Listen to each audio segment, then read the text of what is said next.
Good morning. I'm Erica Reed. I'm the marketing manager at the Center for Musical Arts, and we are continuing our project to get to know some of the faculty members at the center. So today I am sitting down with Steve Foreman. How are you this morning, Steve? Very well, thank you. Steve, can you just start us off? I always say, can you give us the lay of the land? What is your history with the center? And more importantly, what do you teach at the center? Well, I teach low brass at the center, which includes tuba, euphonium, and trombone. And I've been teaching, I think, around 5 years at the center. So, Okay. yeah. How would you describe your teaching philosophy? We're trying to show prospective students, the difference between different ways that instructors approach their work. So, what is the general feel of one of your classes or your lessons? Uh-huh. Yeah, well, I suppose there's a through line because I'm the teacher, but it varies from student to student for sure. Um, I have and also skill level. I mean, I have true beginners, and I have seniors in high school who have been playing, for 6 or 7 years. So that makes a big difference. But so I really gear toward wherever the student is, and personalities vary quite a bit too, and learning styles. So um, it's kind of I mean, I try to give everyone the same um, grounding in skills, and promote the same, love for music that I have and want to instill in my students. But in terms of how to approach them, it would vary depending on each individual student for sure, and that can change over time as well as students grow and change and learn as people. Let's talk about that love of music for a minute, because one of the Mm. things that fascinates me the most is what draws an individual to their instrument. So, what brought you to low brass in the first place? Well, that's a good question. Tuba is my main instrument, and I started when I was in seventh grade. I think the initial impetus was actually seeing and hearing a brass quintet that came to my grade school in sixth grade, and for some reason I was just attracted to the tuba, the sound of it and the look of it. I hadn't touched one, but I don't know, just that big hunk of metal and the sound that it could produce. And I was fortunate enough that my band director in seventh grade was also a tuba player, so he became my teacher, and a great person and influence and teacher. And so I went from there.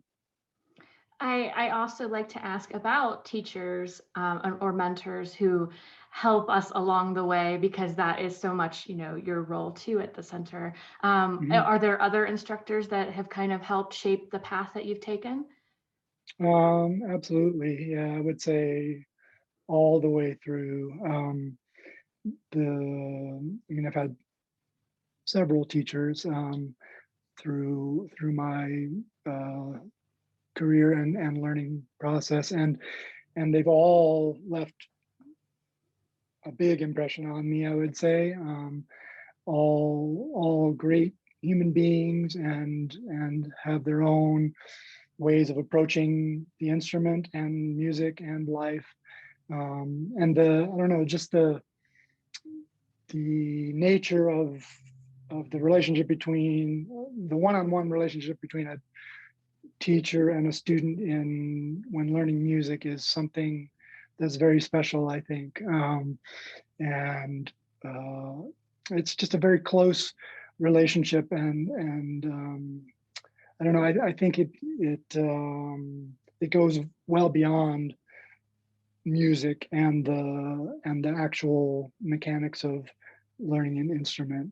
Just in terms of human connection and learning how to be a person in the world. Yeah, can you tell me a little bit more about why that one-on-one experience is so important in music? Learning a musical instrument is kind of like learning a trade, I guess, in the old sense of Hmm. the apprenticeship kind of system.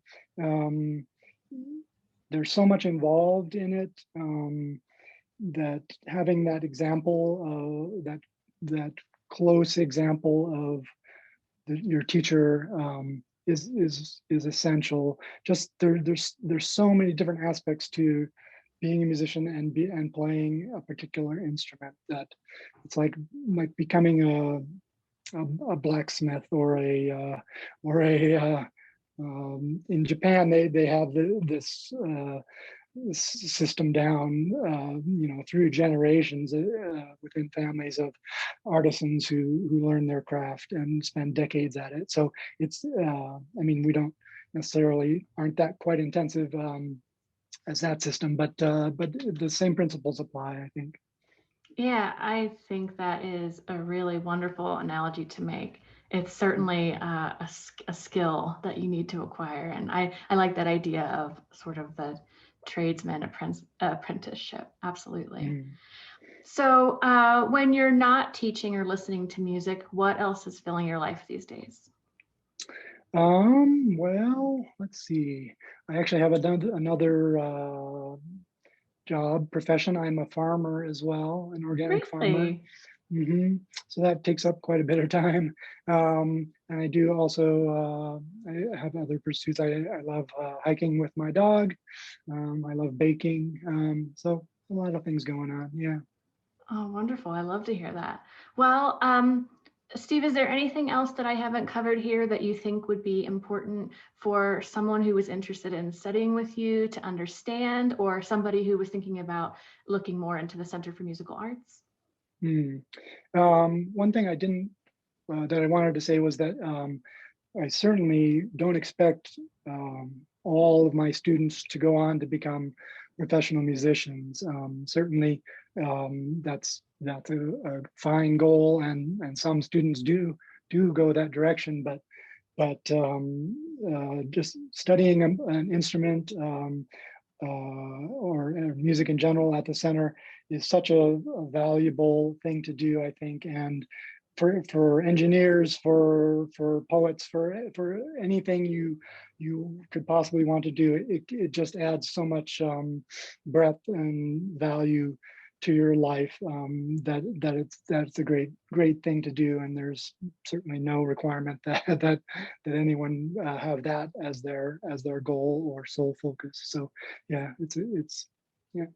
I think that is another wonderful note to end on because, yeah, it's very core to the center's belief that music is for everyone, and you don't have to make Mm, it your absolute profession in order to get the benefits of it, and in order for it to broaden and enrich in your life. So I'm really glad that mhm, you mentioned that.